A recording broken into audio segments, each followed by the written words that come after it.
Nagakumpisan ako sa Diyos na magagandang sa kanan o ganinyo may isun na nalapas sa latong iyaman sa nahuna sa pulong sa buwan o sa labarkuhan sa kinanamuhan. Kaya akong sarap ang nagmasarap. Busan na may ulang Santa Maria Panagulay sa tanamang Ginoo na Santos o ganinyo may isun na lumiyong ko sa Ginoo Diyos.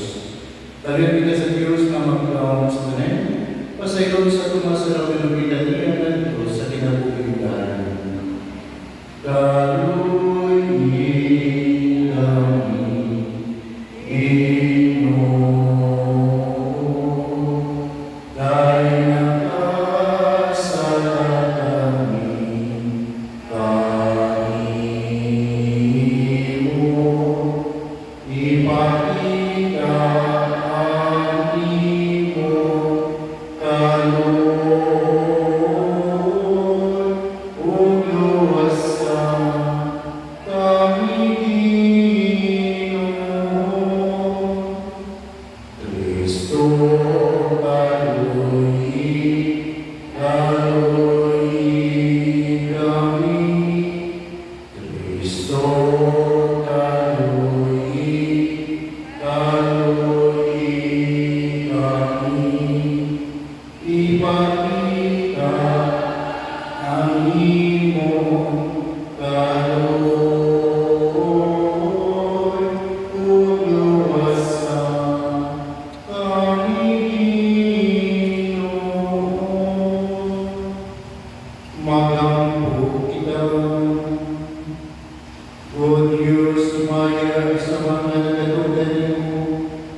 Doon sila'y mga ilong, kapat piling, mga panimaw. Kung giluwin ang akong mga kaligatan.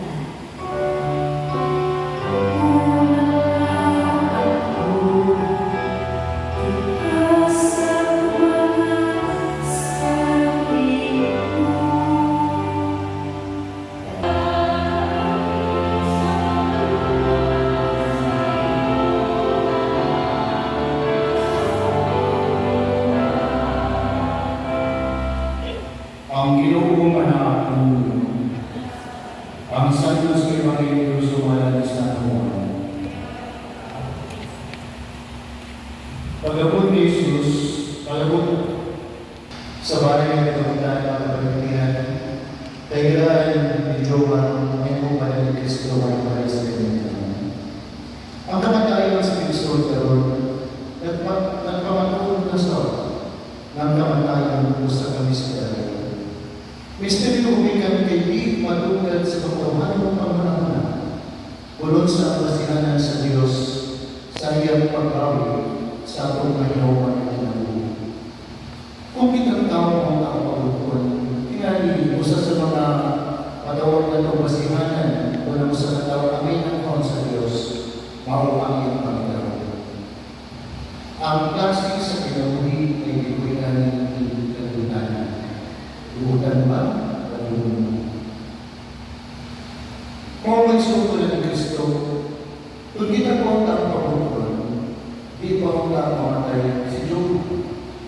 Kaya 25 anyos na siya, tingalin, nakaimuntan na dadhan pa ang nainhanglan kanina ng kalimutan. Dadhan po ng mapahayong mabutan ang kinamusya din ang sa mga utang mga talunya. Ngayong tagsaya, pagkabata pa niya, aban namatay din Kristo. Kung may sobra ni Kristo, ngayon kung misteryo hindi matungkad sa pagkawan ng Panginoon. Bisan ganito sa Evangelyo na nagawagaron, si Marta o si Maria, nag-ulusap sila sa kamatayan si Rikson na si Lazaro. Pilay nila ni Lazaro namatay, nasulong na yung Jesus, 30 anyos. Magawag na si Makatoy Joma. Bisan unsa kasuot si Lazaro, apan matang gihapon siya dito sa Ginoo. Gani ini mga pulong na migawas sa mga paglibat na karoon sa Evangelyo siya, Ginoo, kung hindi ka pa naman, hindi mo ka mamatay ng suot. Kung magdungay pagmamay, anong mitugot naman Ginoo, pamino ko tayo nila sa Ginoo. Anong mitugot naman na siya, umako na ikan na naman. Pagkano ba siya? May suot, wakay na doon na tuwa, ikan sa Papa ni Jesus sa pamatanan ni Marta. Ngayon mga inutan na karupan ako na pauuli ang sentimento sa banay ni Joma. Ano siya kailangan sa mga sakit? Kaya nakikinig sa iyong pagkakas. Siya pagkakas. Huwag makatubang na tuliana. Nagpamatulang mga dunay pa rin mas gamana ng utama ng Diyos ang tinuod na tagihan sa aking buhay. Pero kung na may sobra ni Kristo, unang siya gawain sa Diyos o ang magtawag siya ng bubukuan, bisan ni Lisod tawag. Labi na sa bahay na natundan tawag. Kaya pag-isod matatawa sa lintawag sa Kristo. Kung maggrasya sa Diyos ang upakaan, diinig ang imanin na ito karoon. Musok yung imanin na makaroon na nindot na karoon sa atong pagkayunan sa ating gawas ni Joma sa Lugnan. Dahil na ako sa pagkakapamagi. Nalagal ako na nagkuha sa kapanawan ni aking Kristo. Nag-aampo ka na ang taon na yung gawas makapahulay na sa Lugnan. Ang dalag ko ni Joma, makapahulay na dito sa amin, ang matuon na itong tuloy na rin. Kung galing si Joma nito na dito, pagpatapang na tampo, pagandang ko ng ating ato, aron sa katawan ng kalimayon ni kita, magkita ang magkatidon, yan ang mga pinakaman.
Ibayaw ang mga kasing-kasing.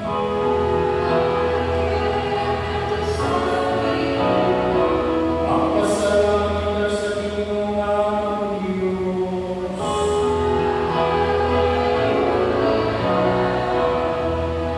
Santos na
pakayon kayo ng Pinoong Pinoong sa kanang kautan. Tatagin kami sa kalinaw ng panahon na araw at kapangan sa iyong kaluwi. Mahal kayo ng kayo sa salamat ng Diyos na nagkasabo. Sa kanilapang mga kalaumon at pangin ng Kristo, ang Diyos.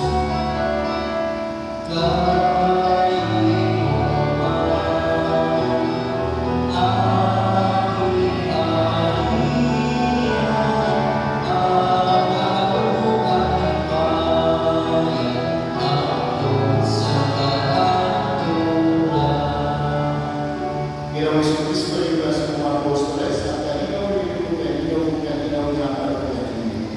Ayaw ka naman Ginoong umasala kung di dapat sa akin sa inyong sinuhan. Sibos-sibong nabubutan at kalinaw kalinaw na hinusa. Ikaw at iyong ang kusa ang buwan. Ang kalinaw sa iyong sila na yung anak.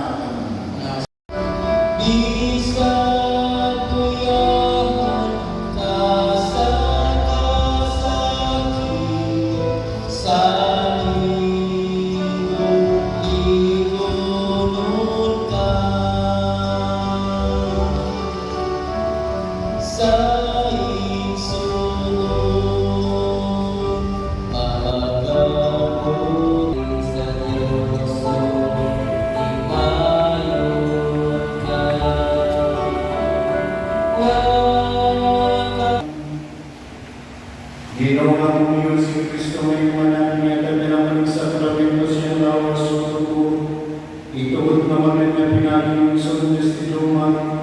Marami na sa bangking inuwi kadapusan sa langit. Kiniyang